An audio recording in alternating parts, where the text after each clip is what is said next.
Hello दोस्तों, हमारे channel पर आने के लिए बहुत बहुत धन्यवाद। हमारे आगे की स्टोरी सुनने के लिए पहले हमारे चैनल को लाइक एवं सब्सक्राइब जरूर करें। राधा कृष्ण के पहले मिलन की दिव्य प्रेम कथा एक भावनात्मक और आध्यात्मिक प्रेम गाथा।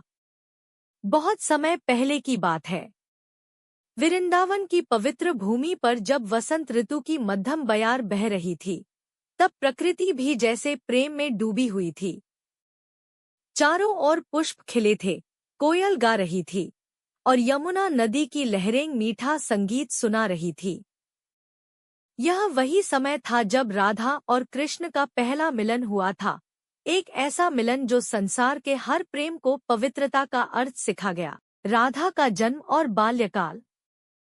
वृंदावन से कुछ दूरी पर नगरी में राजा वृषभानु और माता कीर्ति के घर राधा रानी का जन्म हुआ। राधा बचपन से ही अत्यंत सुंदर, तेजस्वी और आध्यात्मिक रूप से परिपक्व थी। वे बाल्यकाल से ही भगवान विष्णु के ध्यान में मग्न रहती थी, मानो उन्हें किसी ईश्वरीय आत्मा का इंतजार हो। कृष्ण का आगमन। जब कृष्ण का जन्म मथुरा में हुआ और नंद बाबा उन्हें गोकुल ले आए, तब से ही पूरे ब्रज में आनंद छा गया। कृष्ण की बाल लीलाओं की चर्चा हर गली, हर घर में होने लगी थी। राधा भी जब कृष्ण की लीलाएं सुनती थी, तो अनजानी श्रद्धा से भर जाती थी। यद्यपि उन्होंने कृष्ण को कभी देखा नहीं था, वह पहला मिलन प्रकृति साक्षी बनी। एक दिन नंदोत्सव का आयोजन किया गया था। गोकुल और के लोग एकत्र हुए। बाल राधा और बाल कृष्ण पहली बार आमने सामने आए। जैसे ही राधा ने कृष्ण को देखा, उनकी आंखें ठहर गईं। वही हाल कृष्ण का भी था। ऐसा लगा जैसे युगों का बिछड़ा प्रेम एक दूसरे को पहचान गया हो। कृष्ण ने मुस्कुराकर राधा की ओर देखा और राधा ने भी हल्के से सिर झुकाकर उस मुस्कान का उत्तर दिया। चारों ओर संगीत बज रहा था, लेकिन राधा और कृष्ण के बीच तो एक मौन संवाद चल रहा था, ऐसा संवाद जिसमें शब्दों की आवश्यकता नहीं थी। यह आत्मा से आत्मा का मिलन था, ब्रह्मा की लीला। कहा जाता है कि ब्रह्मा जी ने ही यह पहला मिलन आयोजित किया था। वे जानते थे कि राधा और कृष्ण एक ही परमात्मा के दो रूप हैं। उनका प्रेम संसार को यह बताने आया था कि प्रेम सिर्फ आकर्षण नहीं होता, वह भक्ति, समर्पण और आत्मा की पहचान होता है। प्रेम जो युगों तक अमर रहा। राधा और कृष्ण का यह पहला मिलन एक साधारण मिलन नहीं था, यह नित्य मिलन था, जो हर युग, हर जन्म में दो आत्माओं के शुद्ध प्रेम का प्रतीक बन गया। उनका यह मिलन आज भी वृंदावन की हवाओं में गूंजता है, यमुना की लहरों में बहता है और भजनों में झूमता है। हेलो दोस्तों, आपकी हमारी वीडियो कैसी लगी? प्लीज अच्छी लगी तो लाइक एवं कहानी का शीर्षक वृंदावन की रासलीला, जब प्रेम ने रूप धारण किया। वृंदावन का वो समय था जब शाम का सूरज अपनी सुनहरी किरणें बिखेर रहा था। यमुना नदी के किनारे बांसुरी की मधुर धुन गूंज रही थी। वह धुन किसी साधारण व्यक्ति की नहीं थी, वह स्वयं श्री कृष्ण की बांसुरी थी, जो हर ग्वालिन, हर वृक्ष, हर पक्षी और स्वयं प्रकृति को भी मोह लेती थी। राधा रानी उस समय बरसाने से वृंदावन आई थी। उन्होंने जैसे ही वह धुन सुनी, उनके हृदय में कंपन सी होने लगी। यह धुन उन्हें संसार की हर बात से ऊपर ले जा रही थी। वे जानती थी कि यह बुलावा है प्रेम का, आत्मा का, श्री कृष्ण का। जैसे ही राधा यमुना के तट पर पहुंची, वहां पहले से ही अनेक गोपियां एकत्र थी। सबकी आंखों में उत्साह, चेहरे पर सौंदर्य और मन में समर्पण था। कृष्ण ने उन्हें देख मुस्कुराते हुए कहा, तुम सब केवल सुंदरता की आकांक्षा लेकर नहीं आई, तुम तो प्रेम के रस में डूबने आई हो। आज की रास लीला में शरीर नहीं, आत्माएं नृत्य करेंगी। रास आरंभ हुआ। वह कोई साधारण नृत्य नहीं था, वह प्रेम और भक्ति का परमानंद था। हर गोपी को लग रहा था कि कृष्ण केवल उनके साथ नृत्य कर रहे हैं। यह अद्भुत लीला केवल प्रेम से संभव थी।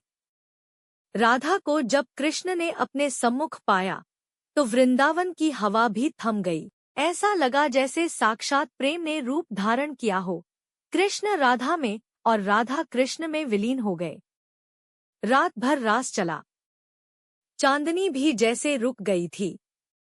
बांसुरी की वह तान अनंत तक फैली। यह वह रात थी जब प्रेम ने सभी भेदों को मिटा दिया। ना जात रही, ना रूप, ना नाम, केवल राधा और कृष्ण का अद्वितीय मिलन रह गया।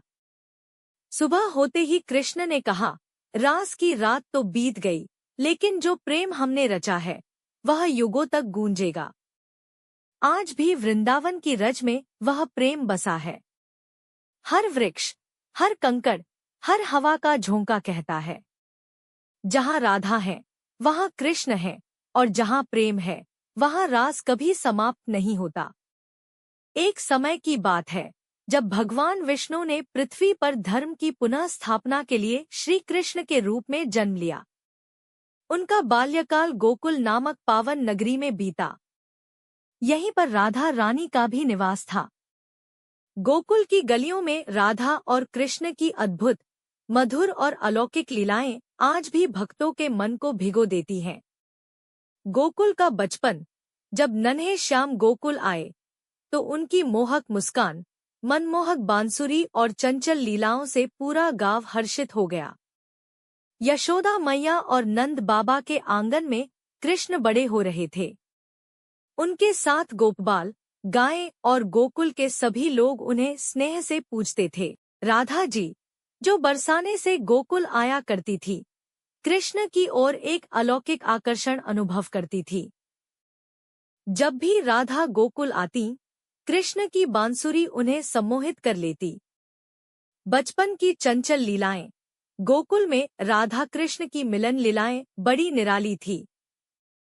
कभी कान्हा राधा के लिए फूलों की माला बनाते तो कभी राधा उन्हें छेड़ती और कृष्ण मुस्कुराकर अपनी मधुर बांसुरी से उत्तर देते।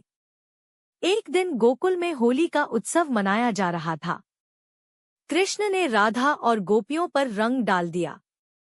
राधा ने भी पूरे प्रेम से उन्हें रंगों में भिगो दिया। यह प्रेम होली गोकुल में रास होली के नाम से प्रसिद्ध हो गई। गोकुल की रासलीला। रात्रि के समय यमुना किनारे जब चांदनी बिखरी होती थी, कृष्ण अपनी बांसुरी से गोपियों को बुलाते। राधा सबसे पहले आती और फिर गोपियों संग रास रचता वह श्याम सुंदर सबको एक साथ नाचने का अनुभव कराते। ऐसा प्रतीत होता मानो एक ही समय में हर गोपी के संग श्री कृष्ण स्वयं नृत्य कर रहे हों। गोकुल की रासलीला आत्मा और परमात्मा के मिलन की दिव्य प्रतीक बन गई। राधा और कृष्ण का प्रेम कोई सांसारिक प्रेम नहीं था, बल्कि वह तो भक्ति और समर्पण का सर्वोच्च रूप था। गोकुल का संदेश। गोकुल की गलियों में राधा कृष्ण की जो अमर प्रेम गाथा रची गई, वह आज भी भक्तों के हृदय में जीवित है। गोकुल हमें यह सिखाता है कि सच्चा प्रेम त्याग, समर्पण और निस्वार्थ भक्ति में होता है।